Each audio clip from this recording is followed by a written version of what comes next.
Bienvenue à toutes et à tous au rendez-vous de l'information sur Eden TV. Voici les titres de cette édition.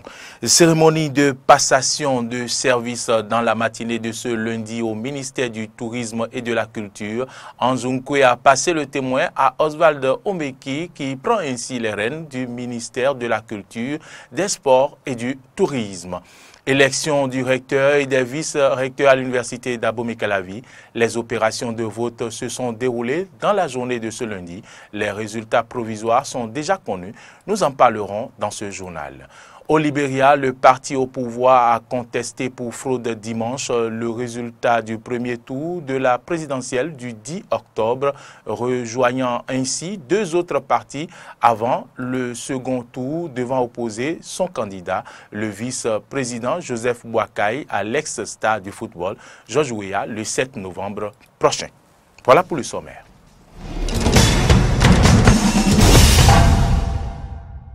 Madame, Monsieur, merci de votre fidélité à Eden TV. Ouvrons cette édition par la cérémonie de passation de service dans la matinée de ce lundi au ministère du Tourisme et de la Culture. Ange Nkwe, ministre sortant, a passé le témoin à Oswald Omeki. C'était en présence des acteurs de la culture, cadres du ministère et de tous les directeurs techniques et centraux. Le ministre sortant, Ange Nkwe, après avoir présenté son bilan au terme des 11 mois passés à la tête du dit ministère, a souhaité plein succès au ministre Omeki. Suivons ici un extrait des propos des ministres entrants et sortants au micro de Laurent Roland, Tony Ikes et Fréjus Fiossi. Il me plaît de saisir cette occasion pour remercier le président Patrice Talon qui a cru en moi en me nommant à la tête de ce sensible département dont il fait le levier de développement de notre pays en association avec le tourisme. Nous comprenons l'impatience des Béninois qui ont hâte de voir les fruits de notre arbre de vision après seulement 18 mois de travaux. Mais nous devons comprendre que chaque arbre a bien son temps pour fructifier. Car il y a un temps pour le labour, un temps pour la semence, un temps pour la croissance et un temps pour la fructification. Monsieur le ministre du Tourisme, de la Culture et des Sports, chers directeurs centraux techniques, mesdames et messieurs, je ne saurais mettre fin à mon propos sans vous présenter toutes mes sincères félicitations pour votre nouveau poste et prier tous les cadres ici présents de bien vouloir vous accompagner dans cette noble et exaltante tâche dans la discipline, le respect de l'autorité et dans l'amour du travail bien fait. Je voudrais particulièrement exprimer à mon frère et ami et désormais prédécesseur ma profonde reconnaissance pour tous les conseils qu'il a bien voulu me prodiguer au cours du tête-à-tête que nous avons eu avant cette cérémonie de passation de charge. C'est également pour moi le lieu de remercier le président de la République, son Excellence M. Patrice Talon, et de lui renouveler en même temps que ma profonde gratitude, mon engagement à travailler ardemment, avec rigueur et méthode, afin que le rêve que nous avons partagé de transformer notre pays et de le révéler à l'humanité puisse se concrétiser au bout du quinquennat. Passation de charge également dans l'après-midi de ce lundi au ministère de l'Agriculture, de l'Élevage et de la Pêche. C'était en présence des différents directeurs, des représentants des syndicats, cadres et personnels du dit ministère. Le ministre sortant, Delphin Koudandé, après avoir fait le bilan de sa gestion à la tête du dit ministère, a remercié le personnel pour la franche collaboration. Il a donc passé le témoin au ministre entrant en la personne de Gaston Dossoui, un nouveau ancien ministre qui connaissait bien ce ministère. Suivons ici un extrait des propos des ministres entrants et sortants au micro de Roland Laurent, Tony Ikes et Fréjus Fiossi. Permettez-moi de remercier le président de la République, son Excellence Patrice Talon, qui m'a offert l'occasion de faire l'expérience exaltante, mais combien passionnante, à la tête de cet important département ministériel. Il me choisit donc l'agréable devoir de présenter mes vives et chaleureuses félicitations et tous mes remerciements à mes collaborateurs à tous les niveaux, sans lesquels les résultats obtenus n'auraient certainement pas pu être atteints. Monsieur le ministre de l'Agriculture, de l'Élevage, de la Pêche entrant, confiant que je laisse notre commune maison Maep en de très bonnes mains et que les réformes dans lesquelles nous nous sommes engagés se poursuivent, je voudrais vous rassurer de mon entière disponibilité à vous accompagner pour l'atteinte des objectifs assignés au secteur. Je vous souhaite très sincèrement et du fond du cœur plein succès dans l'exercice de cette noble et exaltante fonction. Je n'aurais vraiment pas de mots à dire que de nous demander trêve de discours au boulot pour que le pays se développe. Que n'a-t-on pas dit dans cette salle? Que n'a-t-on pas voulu faire ici? Quel engagement les gens n'ont pas pris? Et nous voilà encore là. L'Afrique doit nourrir l'Afrique et les Africains. Le Bénin, participant aux échanges entre pays africains, doit avant tout avoir un regard très attentif sur sa capacité à assurer une sécurité alimentaire nutritionnelle de sa population. Nous en sommes chacun conscients et convaincus. Je vous l'annonçais en titre, les 4e élections rectorales à l'université d'Abomey-Calavi se sont déroulées. Dans la journée de ce lundi, les bureaux de vote ont ouvert à 9 h pour accueillir les électeurs et ce jusqu'à 16 h.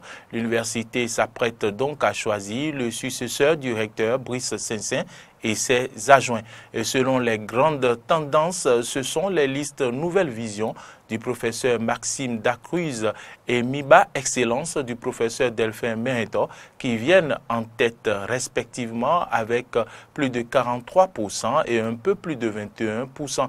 Ce sont là des résultats issus du dépouillement des bureaux de vote des 12 campus sous tutelle de l'université d'Abomey-Calavi. Il faut dire que les listes Nouvelle Vision du professeur Dacruz et MIBA Excellence du professeur Mérito sont donc qualifiés pour le second tour qui devrait avoir lieu 112 heures après le premier tour selon le président de la commission électorale des 4e élections rectorales à l'université d'Abomey-Calavi. Vous aurez plus de précisions et de détails dans nos prochaines éditions.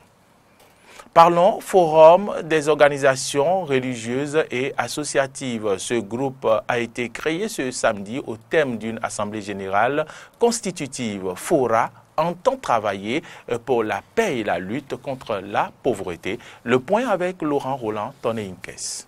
Forum des organisations religieuses et associatives FORA, c'est la nouvelle association créée sur le plan national. Ce nouveau creuset FORA désigne une dynamique de coopération entre les différentes religions à caractère diversifié et les organisations professionnelles. La cohésion sociale et la préservation de la paix, voire la prévention de tout conflit, relève aussi du domaine des relations interreligieuses. Et c'est à une telle exigence que répond le FORA. La naissance du FORA vient ainsi donner un nouveau souffle à la société civile béninoise et entend œuvrer aux côtés d'autres structures célèbres à l'échelle nationale qu'internationale. L'objectif global de ce forum est de contribuer à la lutte contre la pauvreté par l'amélioration de la gouvernance locale, mais de façon spécifique. Il entend lutter pour la bonne gouvernance locale. Il entend prendre une part active dans la lutte contre la corruption et l'impunité. Le FORA prendra également part active dans l'encouragement et la mise en œuvre de toute initiative de développement. Nous comptons lutter pour la bonne gouvernance, lutter pour une gestion efficiente et optimale des ressources publiques, s'évertuer à être un creuset de foi, d'éthique et de justice distributive. Après les travaux de l'Assemblée générale constitutive qui ont duré du 27 au 28 octobre 2017 à la Maison des Jeunes d'Alada, un bureau exécutif et un directoire, respectivement dirigés par Victorin Hunkwe-Sodé et Dal Glokwe Aza, ont été installés. Il nous reviendra de faciliter le dialogue interreligieux.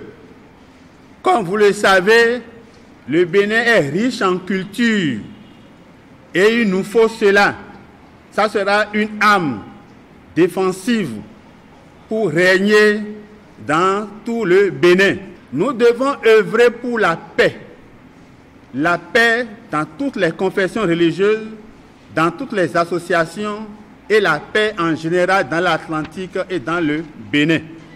Le Fora jouera le rôle de porte-parole de la société civile auprès des instances dirigeantes de notre pays, que ce soit au niveau de l'Assemblée, la Cour constitutionnelle, au niveau de la présidence.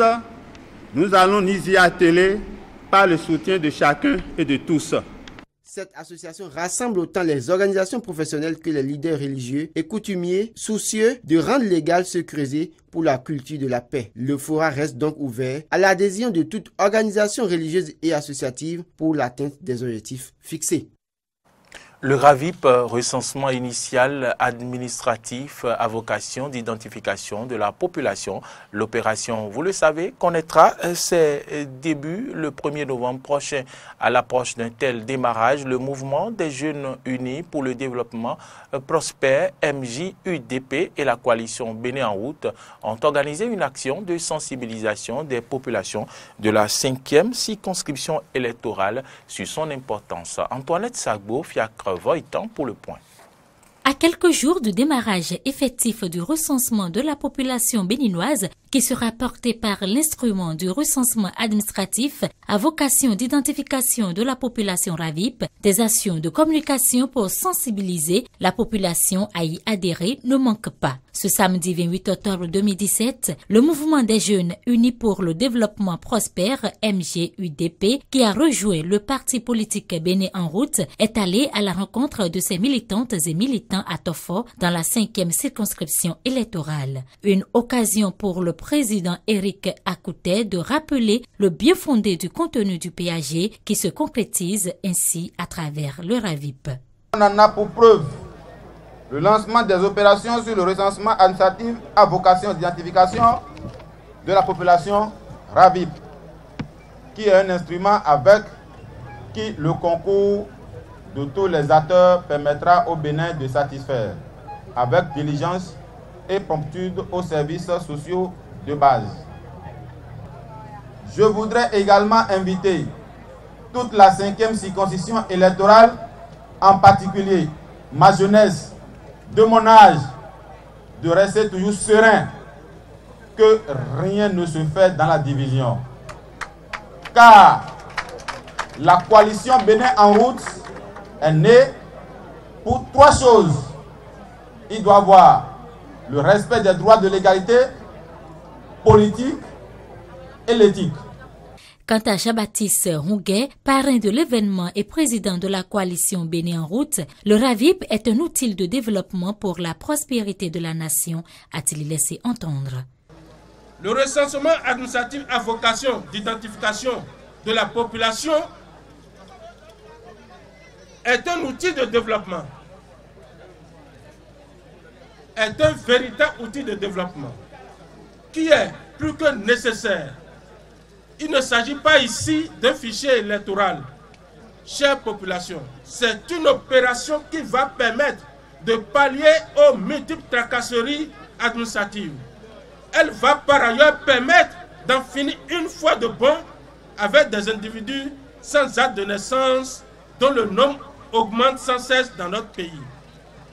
Le RAVIP est donc un instrument de développement urgent qu'il faille mettre en œuvre. Tofo profitera de ces retombées pour continuer sa modernisation.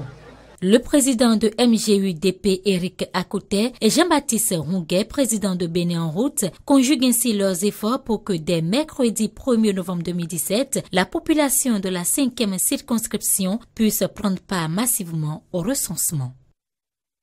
Hors de nos frontières, plus de 6 000 recrues sont mises à l'épreuve dans la base militaire de l'armée nigériane de Zaria, au nord du pays. La formation pour laquelle 150 000 candidatures ont été reçues est composée d'exercices physiques et tactiques avec l'aide de soldats britanniques dans le cadre d'un partenariat avec l'armée nigériane.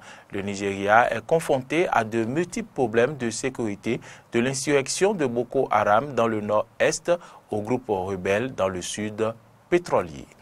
Le parti au pouvoir au Libéria a contesté dimanche pour fraude le résultat du premier tour de la présidentielle du 10 octobre, rejoignant ainsi deux autres partis avant un second tour devant opposer son candidat, le vice-président Joseph Boakai à l'ex-star du football George Weah le 7 novembre. Le parti de l'unité UP a annoncé dans un communiqué signé de deux autres partis qu'il allait saisir la commission électorale dénonçant des fraudes systématiques et à grande échelle. Le communiqué accuse également la présidente sortante Ellen Johnson-Sirleaf d'ingérence dans le processus électoral en raison d'une rencontre avec des responsables de la commission électorale qui s'était déroulée à son domicile avant le premier tour. Suivons ici un extrait des propos. Nous réaffirmons notre solidarité déclarée avec le Parti de la Liberté et tous les autres partis politiques et candidats qui se sentent offensés et ont de fortes raisons de croire que les sondages du 10 octobre 2017 ont été caractérisés par des irrégularités et des fraudes systématiques massives.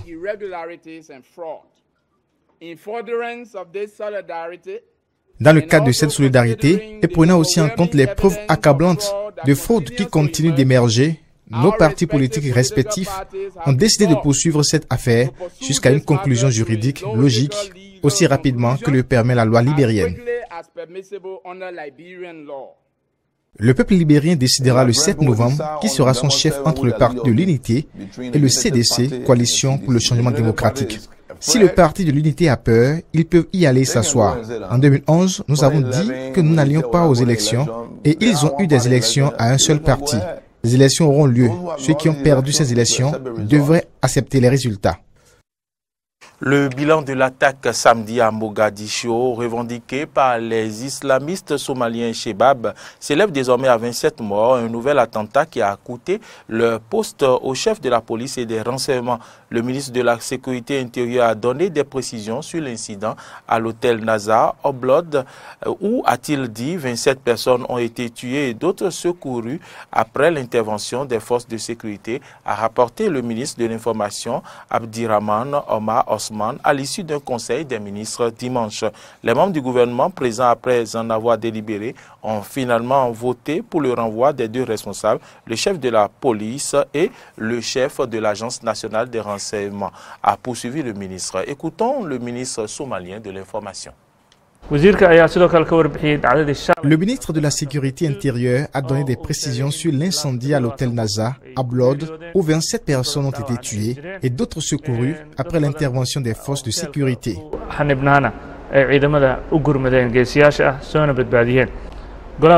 Les ministres ont décidé d'une suggestion du ministre de la Sécurité et ont finalement accepté à l'unanimité de renvoyer Abdi Hakim Dabi Saad, chef de la police somalienne, et Abdoulaye Mohamed Ali, chef des services de secret somaliens. Allons à présent en Afrique du Sud où les tunnels qui courent dans les sous-sols de Johannesburg recèlent de précieux trésors, des kilomètres de câbles électriques en cuivre qui, une fois arrachés, sont illégalement exportés vers l'Asie et font la fortune de véritables mafias. Suivez ce reportage pour mieux comprendre. Ces ouvriers ont un objectif crucial, rétablir le courant à Johannesburg. Les vols de câbles électriques en cuivre ont pris une ampleur sans précédent dans la capitale économique de l'Afrique du Sud. Conséquence, des coupures de courant récurrentes, parfois pendant plusieurs jours. En une seule nuit, en septembre, 32 km de câbles ont été endommagés. Cet incident en particulier va nous coûter 45 millions de rands. Et avec les améliorations de sécurité, ça va nous revenir au total à 50 millions de rands. Soit près de 3 millions d'euros. Les vols de cuivre s'expliquent par la forte demande, notamment en Asie, et par le cours des matières premières. Le prix de ce métal a augmenté de 60% en un an et demi, jusqu'à 6 000 € la tonne. Et quand les coupures durent plusieurs jours, ce sont les petites entreprises du centre-ville qui payent le prix fort pour louer et faire tourner des générateurs. Avant, on faisait payer 5 rands de l'heure pour utiliser Internet, mais maintenant on demande 10 rands à cause de l'essence qu'on doit acheter. Et du coup, on perd plein de clients, vous voyez. Donc le business tourne au ralenti, mais on n'a pas le choix.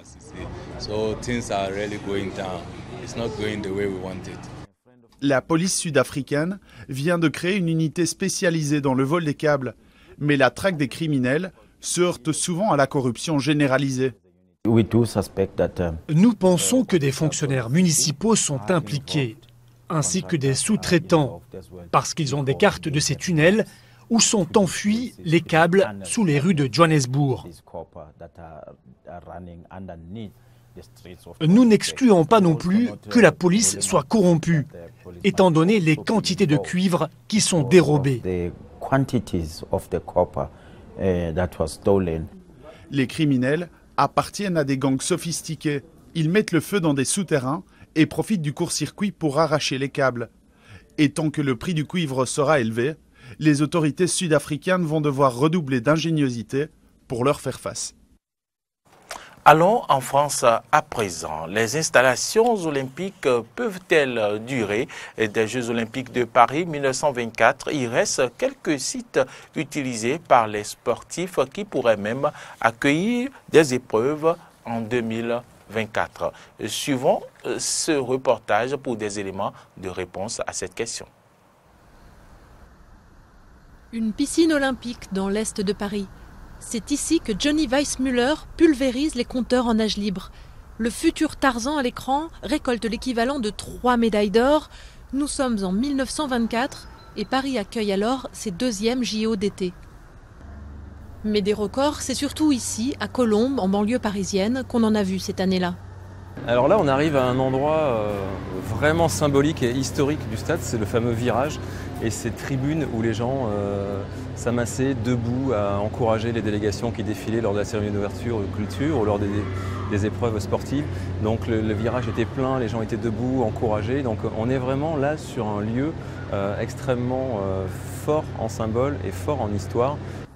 40 000 spectateurs sont accueillis dans ce stade construit pour les 8e Olympiades de l'ère moderne. Le Finlandais volant, Paavo Nurmi, y entre dans la légende de l'athlétisme. Le stade de Colombes est tout simplement au cœur des JO de 1924. La cérémonie d'ouverture a lieu ici, beaucoup d'autres épreuves également, parce qu'à l'époque le calendrier était plus large. Il y avait le départ des courses cyclistes par exemple, il y avait l'épreuve de pentathlon moderne, il y a l'épreuve de gymnastique et l'épreuve d'équitation, de football. Donc voilà, il y a eu une histoire pour plusieurs sports olympiques qui a démarré ici et c'est un endroit donc juste exceptionnel dans le cadre du dossier Paris 2024. Car cette pelouse n'a pas fini d'écrire l'histoire olympique. Elle accueillera en 2024 l'épreuve de hockey sur gazon. À quelques kilomètres de là, autre vestige des Jeux parisiens, le fronton Chiquito de Cambo. On y joue encore à la pelote dans la plus pure tradition basque. Ce fronton a été érigé en 1924 pour les JO. C'était un sport de démonstration lors des JO de Paris. Et voilà, il a quasiment 100 ans, d'ici quelques années. Donc c'est génial de pouvoir jouer sur un tel fronton aussi ancien et sur un site aussi beau que celui-ci. Nicolas espère bien voir la pelote basque reconnue discipline olympique et que ce lieu d'histoire puisse servir à faire connaître ce sport bien après 2024. C'est un plaisir pour moi de vous avoir présenté cette édition. Toute l'équipe de réalisation vous remercie de l'avoir suivi. Bonne suite des programmes de EDN TV et à bientôt.